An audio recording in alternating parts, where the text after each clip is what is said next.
Assalamualaikum warahmatullahi wabarakatuh. Nama saya Elmi Amelia, kelas 4 PIAUD A, NIM 2019 09648282, Fakultas Tarbiyah IAI Al-Qadiri Jember. Mata kuliah Metode Pengembangan Sosial Emosial Anak Usia Dini. Dosen pengampu Ibu Evi Maulidah MPD. Tugas ujian akhir semester. Di sini saya akan menjawab pertanyaan, yaitu bagaimana perkembangan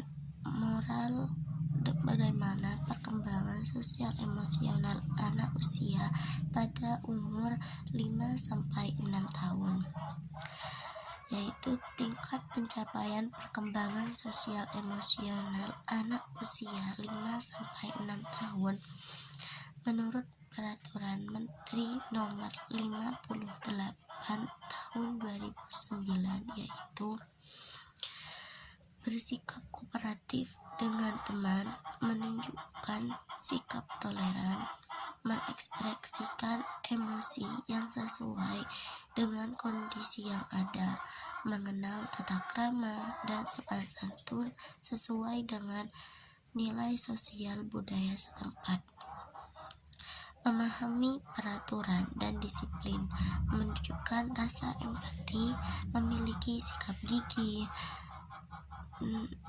dan tidak mudah menyerah, bangga terhadap hasil karya sendiri, dan menghargai keunggulan orang lain. Berdasarkan hal tersebut yang termasuk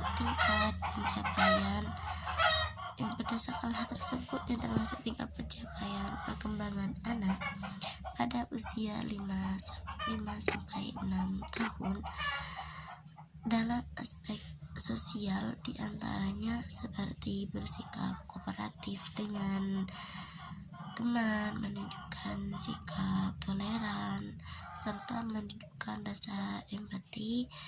Bersikap kooperatif ditujukan dengan kemauan anak untuk ikut bekerja sama dalam melakukan kegiatan bersama teman-temannya.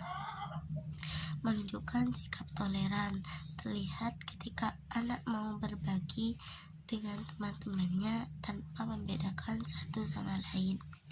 Jadi membiarkan anak berbagi dengan temannya, entah itu, jadi anak tidak mudah memilah-milih teman seperti itu. Sedangkan menunjukkan rasa empati terlihat dari kesediaan anak untuk menolong temannya yang memerlukan bantuan, atau menunjukkan rasa kepeduliannya dengan terlibat dalam kegiatan bermain atau kegiatan lainnya. Jadi ketika temannya ada yang kesulitan, dia membantu. Ada temannya jatuh, dia menolong. Dari hatinya sendiri seperti itu. Jadi bukan tanpa kita menyuruh anak didik tersebut. Nah, jadi bagaimana kalau seandainya ada temannya yang jatuh, ada temannya yang sakit, mungkin kita hanya memerlukan memberikan pengertian kalau temannya itu sakit. Jadi kalau temannya sakit, kita harus menjenguk mereka. Kalau ada temannya yang jatuh, kita tolong. Jadi anak dengan sendirinya mereka akan mendengar dan mudah untuk mempraktekkan seperti itu. Selanjutnya saya akan menjawab pertanyaan yang kedua, yaitu apa yang menyebabkan perkembangan sosial emosional anak usia dini terkendala dan apa dampaknya. Di sini yaitu yang pertama, yaitu keluarga, karena keluarga merupakan lingkungan pertama yang memberikan pengaruh terhadap berbagai aspek perkembangan anak, termasuk perkembangan sosialnya, kondisi dan tata cara kehidupan keluarga merupakan lingkungan yang kondusif bagi sosial anak. Yang kedua, kematangan. Bersosialisasi memerlukan kematangan fisik dan psikis. Untuk mempertimbangkan dalam proses sosial, member dan memberi pendapat orang lain memerlukan kematangan intelektual dan emosional. Yang ketiga yaitu status sosial ekonomi. Kehidupan sosial banyak dipengaruhi oleh kondisi atau status kehidupan keluarga dalam lingkungan masyarakat. Sehubungan dengan hal itu, dalam kehidupan anak senantiasa menjaga status sosial anak dan ekonomi keluarganya. Dalam hal tertentu, maksud menjaga status sosial keluarganya itu mengakibatkan menempatkan dirinya dalam pergaulan yang tidak tepat. Yang keempat yaitu pendidikan. Pendidikan merupakan proses sosialisasi anak yang terarah. Pendidikan dalam arti luas harus diartikan bahwa perkembangan anak dipengaruhi oleh kehidupan keluarganya, masyarakat, dan kelembagaan. Yang kelima yaitu kepastian mental, emosional, dan inteligensi. Kemampuan berpikir mempengaruhi banyak hal seperti kemampuan belajar, memecahkan masalah, dan berbahasa. Anak yang berkemampuan intelektual tinggi akan berkemampuan bahasa secara baik.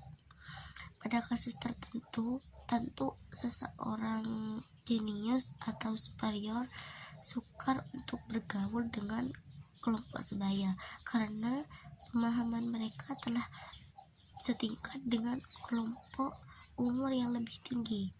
Sebaliknya, kelompok umur yang lebih tinggi atau dewasa tepat menganggap dan memperlakukan mereka sebagai anak-anak. Ada juga faktor yang mempengaruhi perkembangan moralnya, yaitu faktor tingkat harmonisasi, yaitu hubungan antara orang tua dan anak. Terus faktor seberapa banyak model orang yang diidentifikasi oleh anak sebagai gambaran ideal.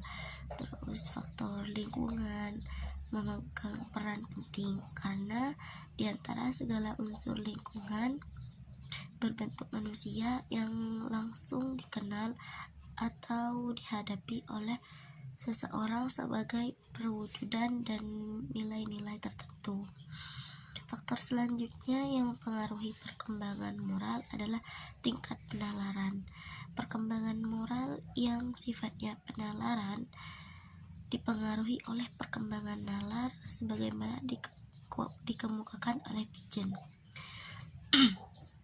Makin tinggi tingkat penalaran seseorang menurut tahap-tahap perkembangan, makin tinggi pula tingkat moral seseorang.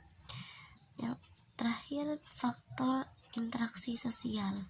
Dalam member kesepakatan pada anak untuk mempelajari dan menerapkan standar perilaku yang disetujui masyarakat, sekolah, keluarga, dan dalam pergaulan dengan orang lain.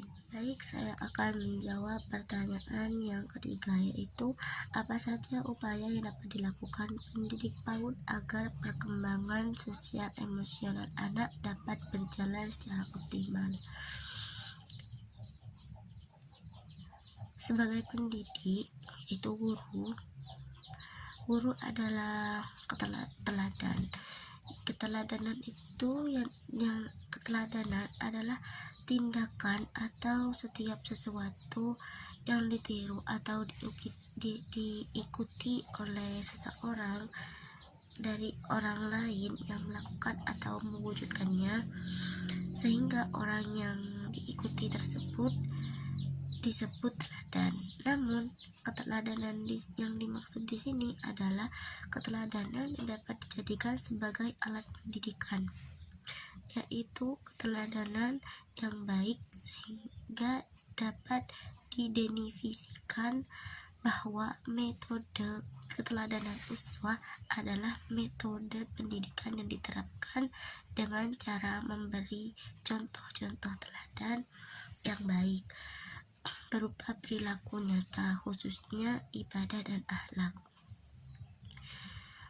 Seseorang pendidik dalam menerapkan upaya keteladanan di sekolah dapat memperhatikan beberapa hal sebagai berikut, yaitu memberikan keteladanan dengan apa yang dilihat oleh anak dalam keseharian di sekolah. Misalnya, guru membiasakan diri mengucapkan salam sebelum masuk dan keluar kelas atau ruangan, berdoa sebelum atau sesudah belajar, berdoa sebelum dan sesudah makan, menunjukkan sikap sabar dan lembut dalam mengajar dan mendidik, dan lain sebagainya. Ya, dan metode keteladanan bisa dilakukan dalam proses pembelajaran melalui bercerita atau kisah-kisah para nabi. Dalam hal ini, guru bisa menggunakan metode pembelajaran bercerita, sebab metode bercerita biasanya sangat disukai anak, dan anak sangat antusias untuk mendengarkan cerita.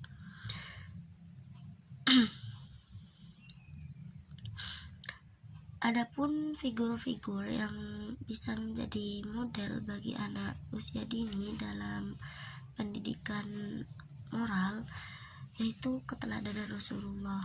Jadi guru bisa menceritakan tentang sikap Nabi, bagaimana Nabi jujur, punya sifat sabar, suka menolong, seperti itu.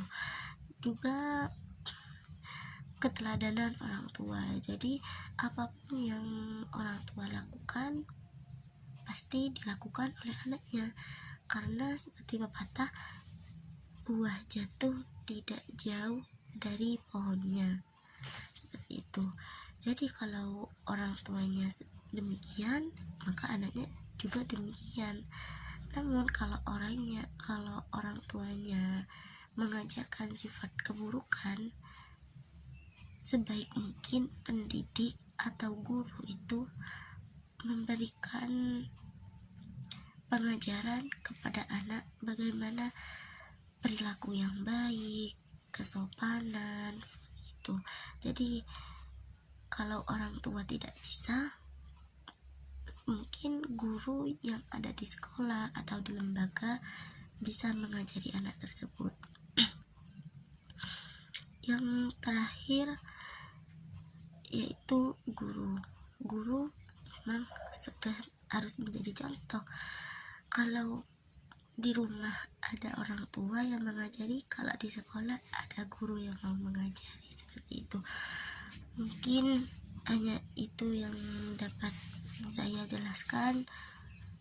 Mohon maaf sebesar-besarnya apabila ada kekurangan. Wassalamualaikum warahmatullahi wabarakatuh.